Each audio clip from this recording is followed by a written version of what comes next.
All right, today I'm going to show you how to tie a Albright knot and also a modified Albright knot. So they're essentially going to be the same thing. One of them is just going to be doubled up, and I'll show you them. So the key in this knot and making it easy to tie is all about how you position your fingers. I learned this actually from Aaron Martins, which was somebody who was an extreme attention to detail type person. And it stuck with me for probably 15, almost 20 years. All right, so you take your mono or your fluorocarbon, make yourself a loop, leave yourself enough tag over here so you have a decent amount to work with. Pinch it as so, grab your braid. You're gonna pass it through the loop here. Now, this is a part where you want to give yourself enough line to work with, but you don't want too much because you're gonna end up fighting yourself if you have too much. So I'd say around 5 inches, 6 inches or so is a good amount to pull through. All right, so you're pinching everything together with your thumb and pointer finger. Now you're gonna take this loop, slide it over, give your fingers enough room to work in between here. Now you're gonna take your loop and your braid, and you're gonna pinch it in between your pinky and your ring finger. All right, so you pinch it in there. It's kind of got everything slid apart, but you got some room to work with. Now that you got these fingers here freed up a little bit. So now take your loop or your braid and you start to pass it over and around just like so. You can kind of hold tight with your pinky and your hand, and it kind of holds it together. And you do usually like around 8 or 9 wraps is fine with a smaller line. If you're using bigger line, I probably wouldn't go any more than 8 because it starts to get too big. And then I pass it through my loop back down, and then I grab your fluorocarbon ends in this hand, and you grab both braid ends in this hand, and you're going to draw this down very slowly, very carefully. Now you're going to want to wet this too, especially if it's fluorocarbon. You don't want it to burn itself, but for this I'm just going to pull it very slowly. You can see I kind of worked it together.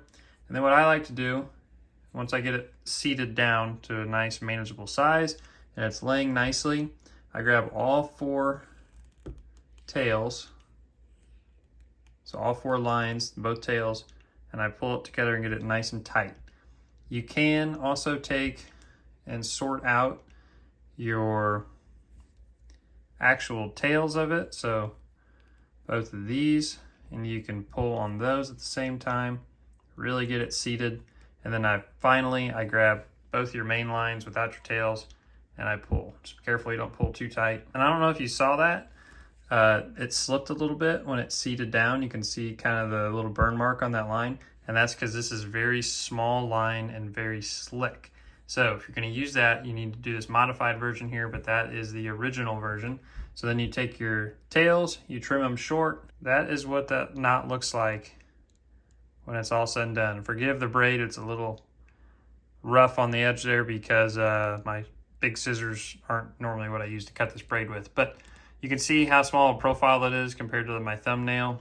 It's very small. It will go through all your guides very, very well. All right, now the modified Albright. Make your loop, pass your braid through here, and this one is slightly different at the beginning as far as how I hold my hand. So I like to pull off like same amount of line, basically around 6 inches or so, and I kind of grab this portion here and I wrap it just across one direction. Usually if I do this modified one, I'm wrapping it about 8 to 9 times, and this one will definitely never slip on you.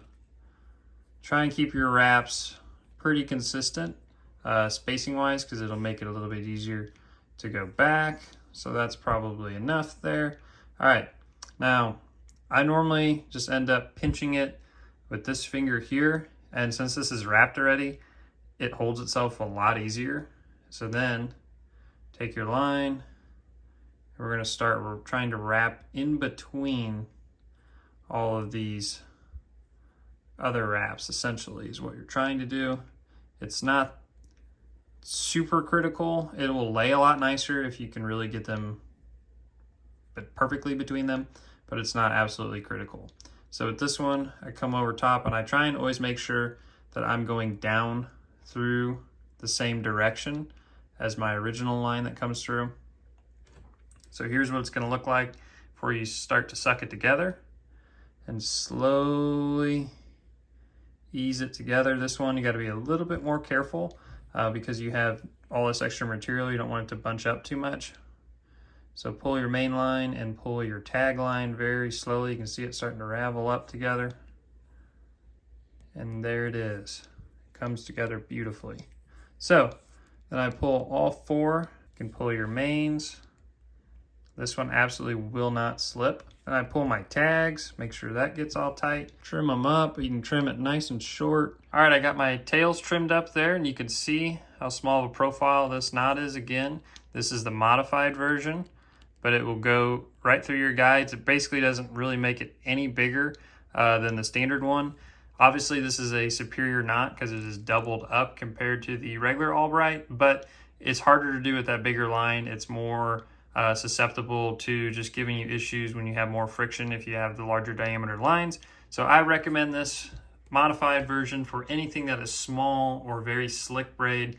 If you're going to be using larger lines, the standard Albright will get the job done every single time for you. So hopefully that helps. It's all about how you hold your hands and position with this knot. Very, very strong and reliable knot. I've tested many things over the years. I always come back to it, and I've settled on it for probably the rest of my time because there's no reason to change this. It's something that works and is very easy to tie on the water and get you back out there. So hopefully it helps you. Give it a little bit of practice and it'll become your new favorite leader knot, I promise. Thanks for watching, guys. We'll see you on the next one.